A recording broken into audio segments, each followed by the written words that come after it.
Vos poules mangent de l'argent. Littéralement, chaque fois qu'elles picorent cet aliment commercial, vous voyez votre portefeuille rétrécir. L'élevage familial moyen consomme entre 50 et 100 dollars d'aliments chaque mois. Cela représente 600 à 1200 dollars par an pour des œufs que vous pourriez acheter au magasin pour bien moins cher, à moins que vous ne cessiez totalement de payer pour l'alimentation. Cela semble impossible, n'est-ce pas? Voici le secret. Les poules ne sont pas censées manger des granulés sortis d'un sac. Elles ont toujours gratté, picoré et prospéré avec ce qu'elles trouvaient. Et le meilleur, c'est que vous pouvez recréer ce système dans votre propre jardin en utilisant 3 méthodes ultra simples qui fonctionnent ensemble, comme une machine bien huilée. Continuez à regarder, car, à la fin de cette vidéo, vous saurez exactement comment réduire votre facture d'alimentation à zéro. Pas seulement la réduire, mais l'éliminer. Commençons par quelque chose que vos poules font déjà. Tout détruire. N'avez-vous jamais laissé sortir vos poules pour revenir et trouver votre jardin comme une scène de crime? Des trous partout? Du paillis dispersé? Des plantes anéanties? Ce n'est pas du chaos. Ce sont les poules qui font exactement ce pourquoi l'évolution les a conçues. Et vous allez transformer cet instinct en arme. Le premier système est la méthode du pâturage tournant. C'est un terme chic pour un concept simple. Vous allez diviser votre terrain en sections et laisser vos poules démolir une section à la fois pendant que les autres se rétablissent et repoussent.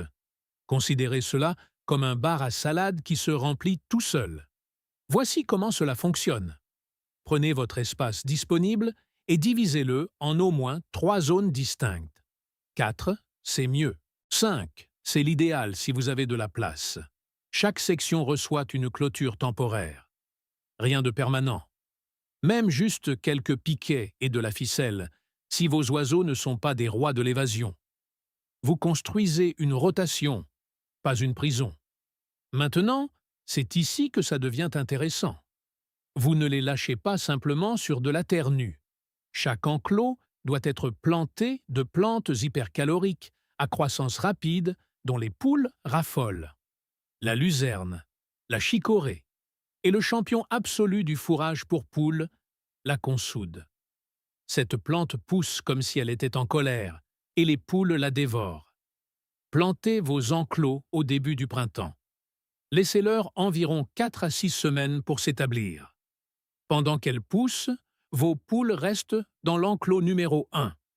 Elles vont tout brouter, tout gratter, fertiliser avec leur déjection, et généralement le transformer en terrain vague. Parfait. C'est le plan. Une fois que l'enclos 1 ressemble à une zone de catastrophe, déplacez votre troupeau vers l'enclos 2. L'enclos 1 se repose. Et voici la magie. Avec tout ce fumier de poules riche en azote, incorporé au sol, cet enclos reprend vie de manière explosive en environ 3 à 4 semaines. Bien plus vite qu'à la première pousse. Au moment où vos poules ont fait le tour de tous vos enclos, le premier est à nouveau prêt. C'est une boucle autonome qui ne nécessite presque aucune intervention de votre part après l'installation initiale. Vous plantez une fois et les poules font le reste. Elles mangent, elles fertilisent, elles avancent, rincent et répètent. Mais voici ce que personne ne vous dit sur la méthode du pâturage tournant. L'arme secrète n'est pas seulement la verdure, ce sont les insectes. Quand les poules retournent un enclos, elles ne mangent pas que des plantes. Elles chassent. Chaque coup de griffe déterre des larves, des coléoptères, des vers et des asticots. Des protéines en quantité. C'est ce qui rend leur jaune d'œuf orange foncé et leur viande riche et savoureuse. Un pâturage tournant bien géré peut fournir jusqu'à 30% des besoins alimentaires de votre troupeau. C'est presque un tiers de leur nourriture gratuitement, pour toujours. Mais nous ne nous arrêtons pas à 30%. Nous visons les 100%, ce qui nous amène au système 2. Les poules ont une relation étrange avec les choses dégoûtantes. Plus c'est sale, mieux c'est. Fruits pourris, elles adorent. Plantes en décomposition, elles n'en ont jamais assez. Asticots frétillants, un délice absolu. C'est là qu'intervient le système d'intégration du compost. Et ça va paraître dégoûtant jusqu'à ce que vous réalisiez que c'est du génie. Vous compostez déjà, n'est-ce pas? Ou vous devriez. Déchets de cuisine, déchets de jardin, tonte de pelouse, toute cette matière organique qui se décompose en or noir pour votre jardin.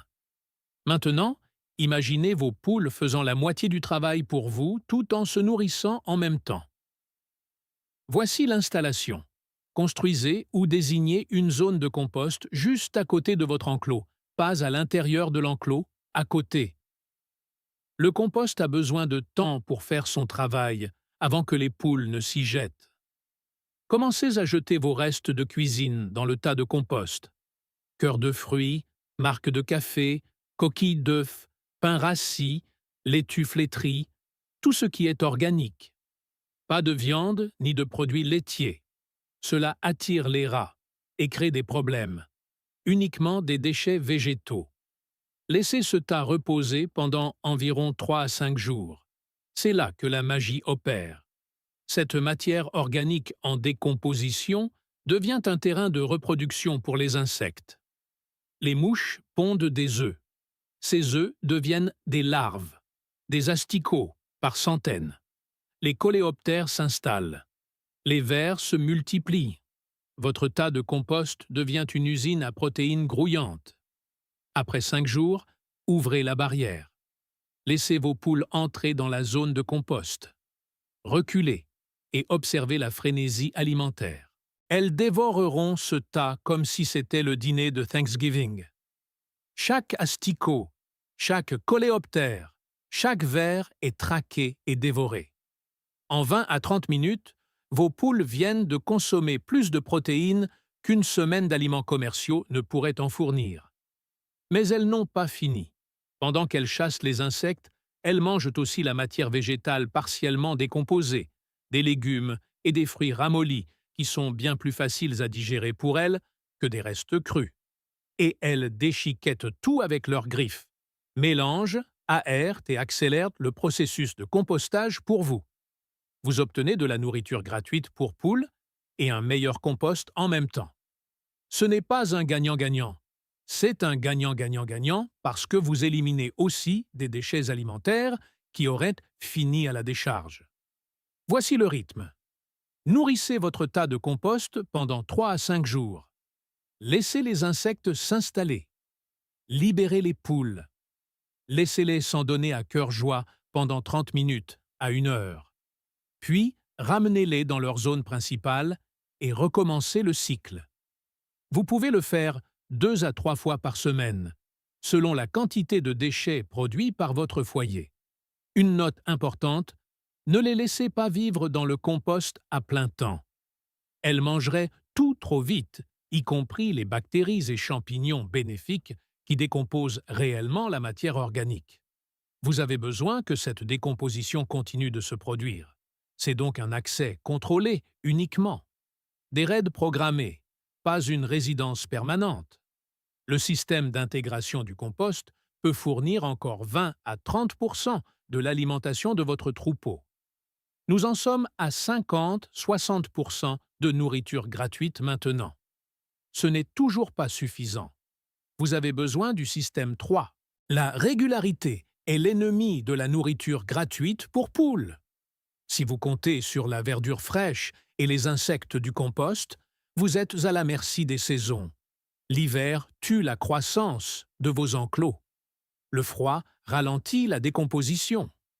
Vos poules doivent toujours manger, ce qui signifie que vous recommencez à acheter de l'aliment 6 mois par an, à moins de planifier à l'avance.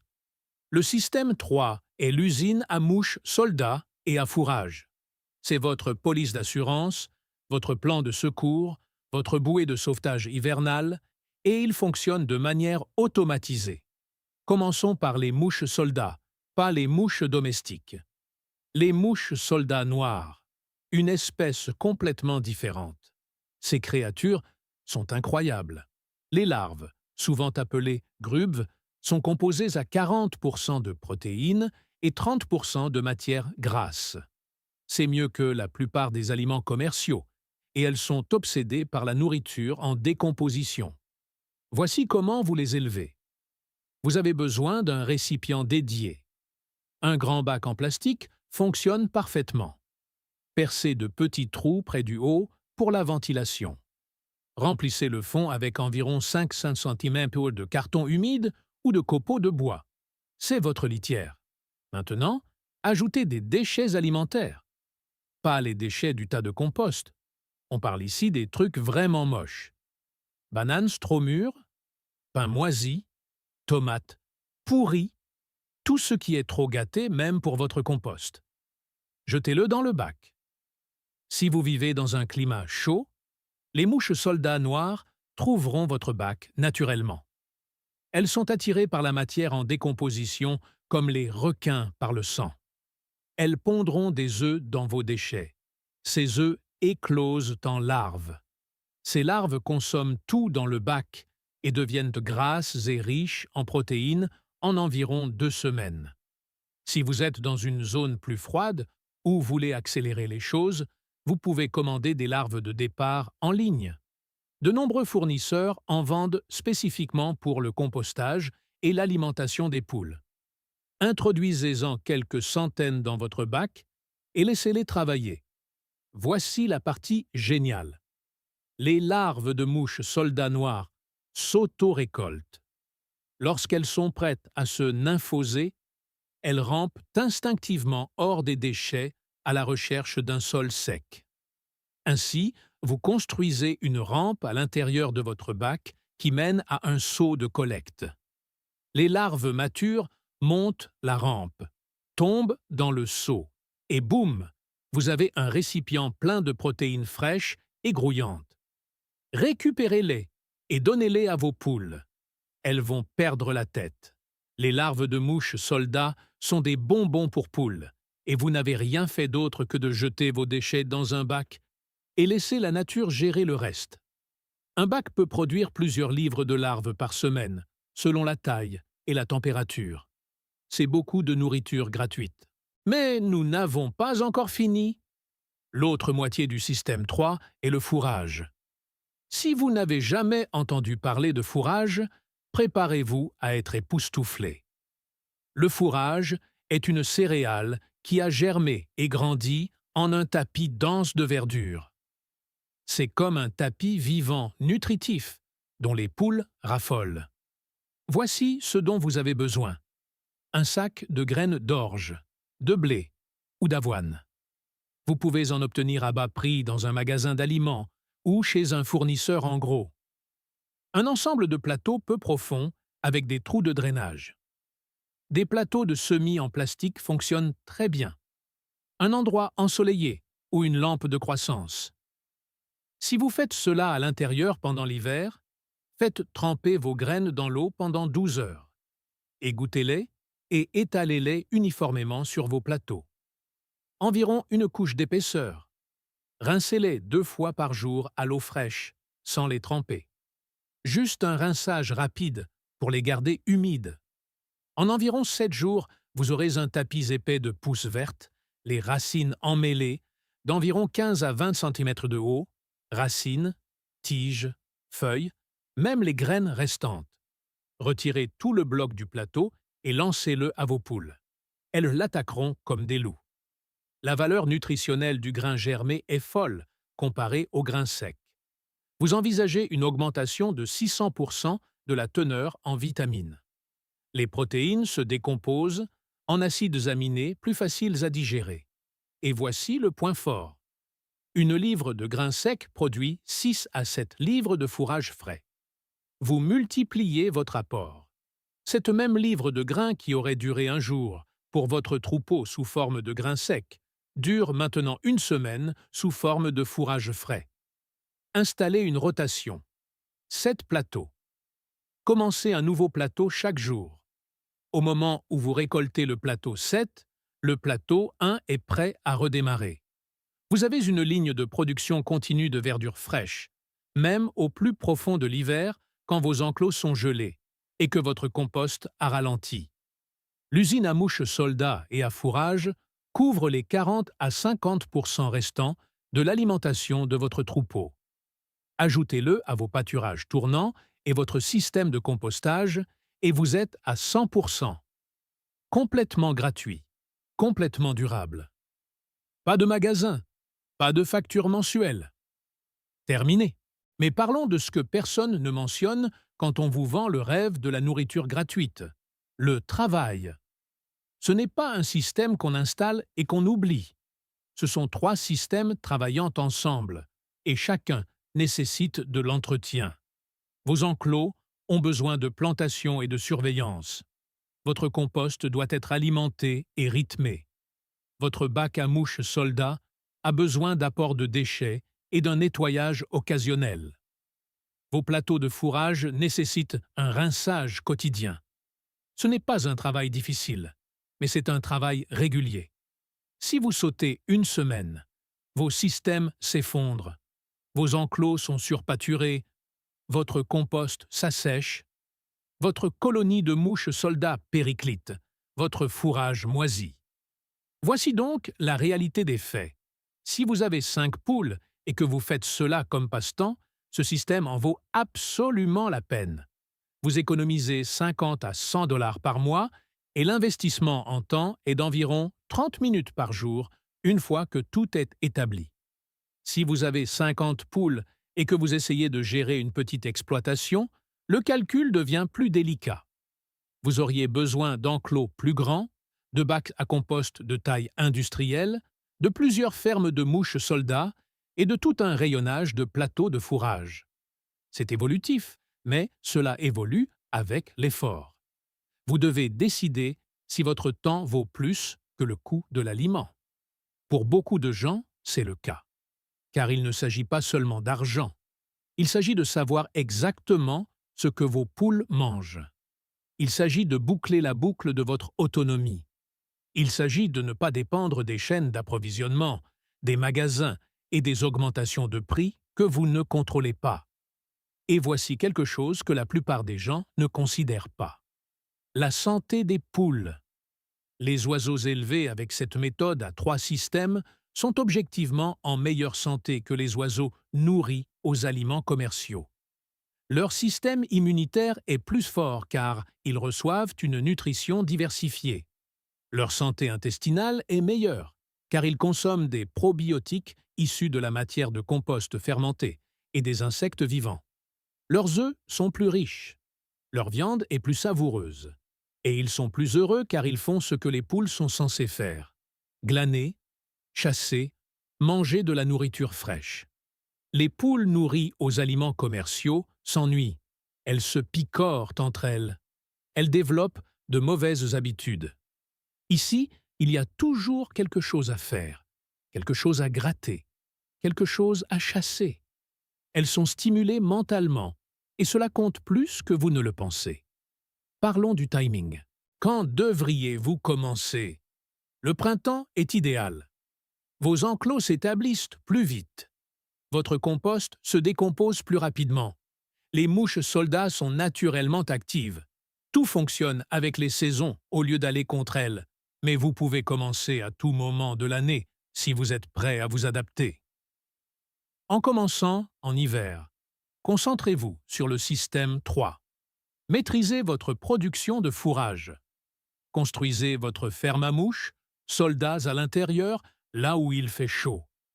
Développez les systèmes 1 et 2 à mesure que le temps s'améliore. En commençant en été, les enclos et le compost exploseront de croissance. Profitez-en. Faites produire ces systèmes rapidement et mettez de côté les économies pendant que vous construisez votre installation de mouches soldats et de fourrage pour les mois froids à venir. Voici une erreur que font les gens. Ils essaient de construire les 3 systèmes à la fois. Ils sont dépassés. Ils abandonnent. Ne faites pas ça. Commencez par un système. Maîtrisez-le, puis ajoutez le suivant, puis le 3e. Donnez-vous 3 à 6 mois pour que tout fonctionne correctement. Commencez par la méthode du pâturage tournant si vous avez de l'espace dans votre jardin. C'est le plus facile à installer et à entretenir. Passez à l'intégration du compost une fois vos enclos établis. Ajoutez l'usine à mouches soldats et à fourrage en dernier comme secours hivernal, ou inversez si vous êtes dans un petit espace. Commencez par le fourrage et les mouches soldats puisqu'ils ne nécessitent pas beaucoup de place. Ajoutez l'intégration du compost ensuite. Passez aux enclos si vous agrandissez votre propriété. L'ordre n'importe pas. L'engagement, si. Encore une chose, les œufs. Si vous faites cela pour la production d'œufs, vous devez savoir que les poules élevées en plein air et nourries naturellement pondent différemment des poules commerciales nourries au granulé. Elles produisent moins d'œufs, mais ces œufs sont nutritionnellement supérieurs. Coquilles plus épaisses, jaunes plus foncées, plus d'oméga 3, meilleur goût. Si vous vendez des œufs, vous pouvez les vendre plus cher. Les gens paieront des prix élevés pour de vrais œufs de plein air provenant de poules nourries, avec de la vraie nourriture. Vendez-les correctement, et vous ne ferez pas qu'économiser sur l'aliment. Vous gagnerez de l'argent grâce à de meilleurs œufs. Si vous ne vendez pas et nourrissez juste votre famille, ces œufs, moins nombreux mais meilleurs, sont exactement ce que vous voulez de toute façon. La qualité prime sur la quantité. Alors, voilà où nous en sommes. 3 systèmes, des enclos tournants pour la verdure et les insectes, des fermes de mouches soldats et une production de fourrage pour une régularité tout au long de l'année. Ils éliminent totalement votre facture d'alimentation tout en produisant des poules plus saines et de meilleurs œufs. C'est plus de travail que d'ouvrir un sac de granulés, et cela vous fait économiser tout autant d'argent. De plus, vous construisez un système qui devient plus facile avec le temps à mesure que tout s'établit et que vous trouvez votre rythme.